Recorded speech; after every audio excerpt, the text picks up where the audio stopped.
Para imam Tuhan yang terkasih, para diakon yang baru diangkat dan sekarang duduk di hadapan kita semua, saudari dan saudaraku umat beriman terkasih.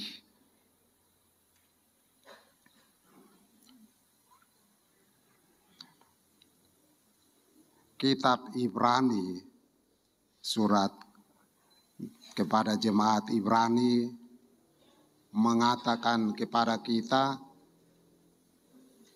setiap imam dipilih dari antara manusia, tetapi dikhususkan dalam hubungan manusia dengan Allah.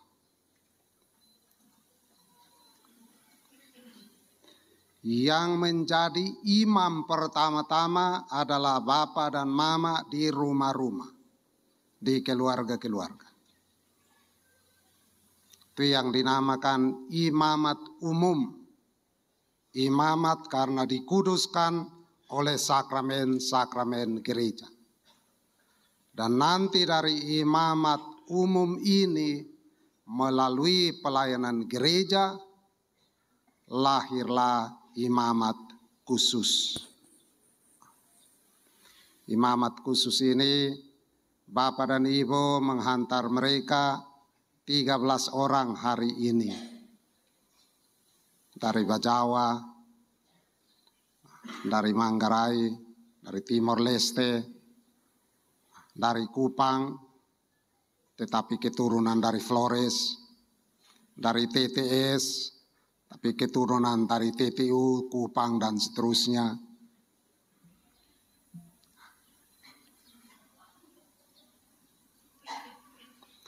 Mereka akan menjadi imam seperti dirumuskan menurut peraturan Melkisedek. Singkatnya menjadi nabi. Nabi itu setiap kali urusannya dengan kitab suci. Mau apapun alat medsosnya, mau apapun situasinya, kembali ke sabda Allah. Karena apa? Mereka diangkat menjadi nabi. Dia yang bertugas menggaungkan terus-menerus sabda Allah untuk dunia. Tugas yang kedua, menjalankan tugas Kristus sebagai imam agung yang abadi. Mereka perlu menjaga imamatnya. Dikatakan dalam bahasa Latin, sacerdos in aeternum, imam sampai kekal. Setiap hari dia yang terus-menerus membakar pedupaan, membakar lilin di altar Tuhan. Karena apa? Itu adalah doa-doa dari umat beriman yang sebentar akan dipersembahkan melalui piala dan patena mereka, berupa persembahan dari umat yang dia terima sampaikan kepada Tuhan. Yang dia pakai dalam kasula dan dalam stolanya. Jadi stolanya itu gantung semua air mata Bapak dan Ibu sekalian. Gantung semua yang mabuk-mabuk punya teriakan ada di sana. Yang kalah judi semua ada di situ. Yang kalah politik semua ada di situ. Itu digantungkan di sana untuk disampaikan kepada Tuhan. Termasuk kita punya kesenangan, kita punya kerinduan untuk mendapatkan keselamatan. Digantungkan di sana untuk disampaikan kepada Tuhan.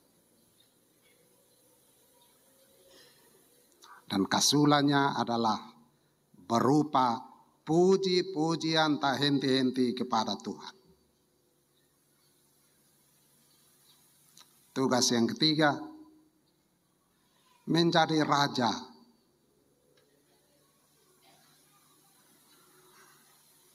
Saya dalam salah satu perjalanan bersama Nuncio, dia tanya saya, "What do you think about the King of Christ?"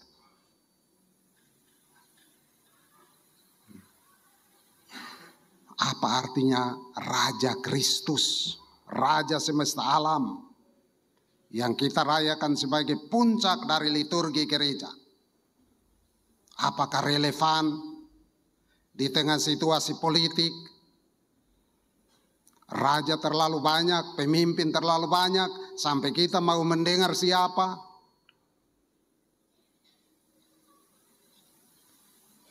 Dia akan menjalankan tugas Kristus sebagai Raja dengan cara mempersatukan, menghimpun gereja menjadi satu di dalam Tuhan, menghimpun sehingga pada waktunya korban pujian disampaikan kepada Tuhan, menghimpun sehingga pada waktunya orang tahu mengangkat hati, mengangkat puji syukur, mengangkat sembah bakti, dan tahu meminta ampun dari Tuhan.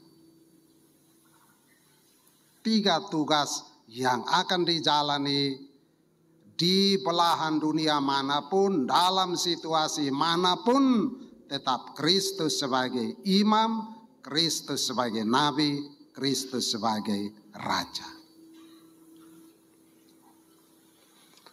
Saudara dan saudari sekalian yang terkasih, dengan semangat yang kita rayakan hari ini, para imam Tuhan akan diminta untuk mengenakan kualitas hidup yang handal untuk melayani gereja.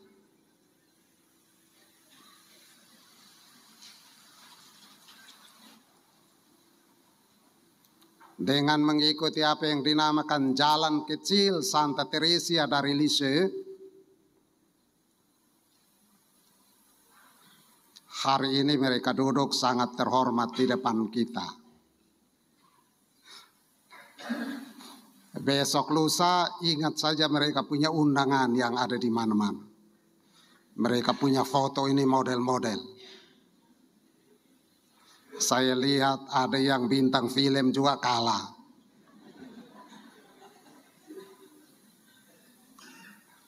Itu hanya sesaat. Seperti Kristus yang ada di atas Gunung Tabor sesaat. Mereka harus turun.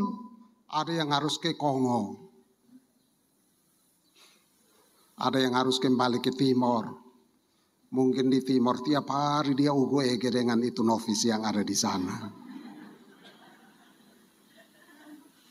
Ada yang ke Timor Leste. Ada yang nanti ke Amerika Latin. Ada yang ke Meksiko.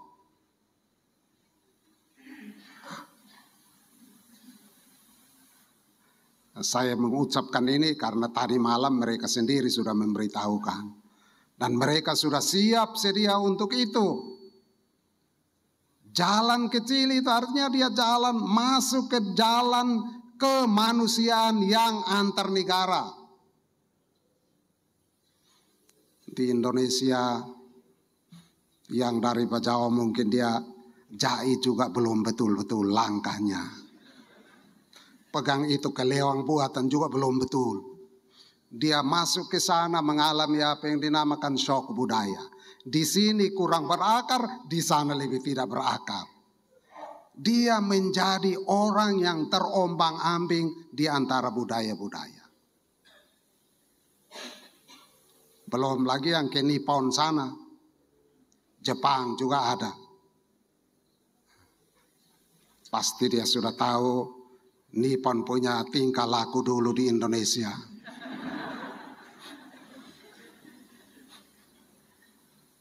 Sehingga mewariskan kepada kita sistem pinjam Jepang.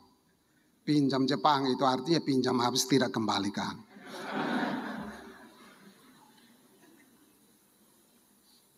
Masuk ke sana dengan budaya yang pasti ada kemajuan, tetapi juga ada tantangan.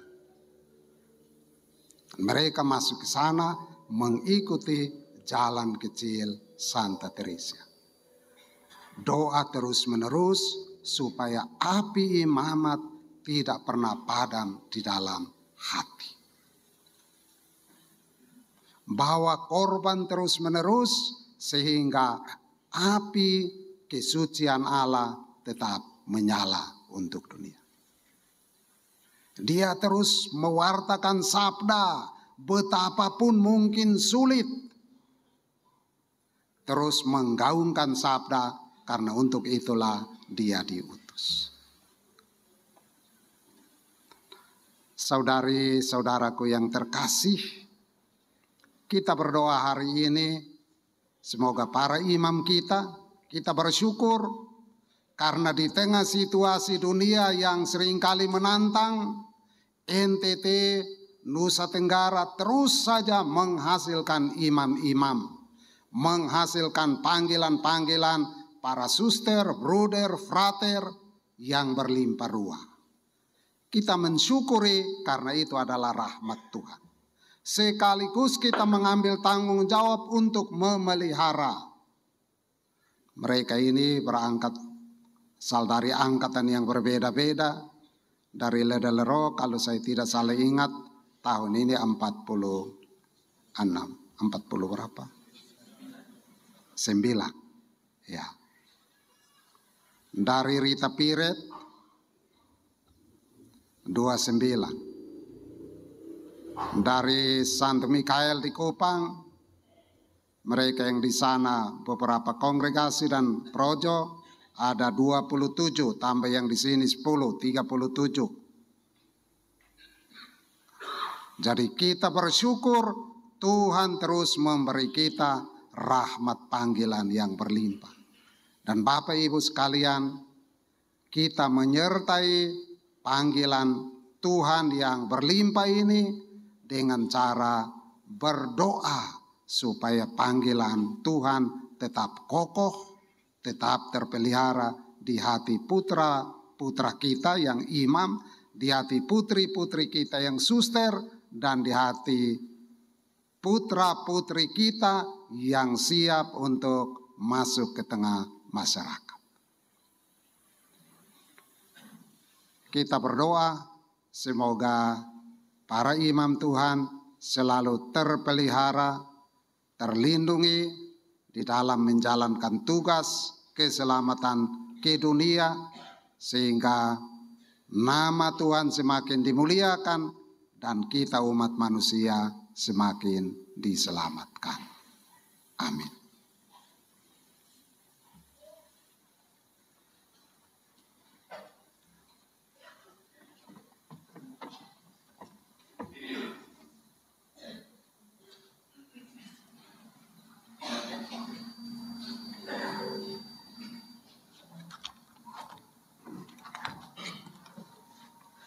Janji kerelaan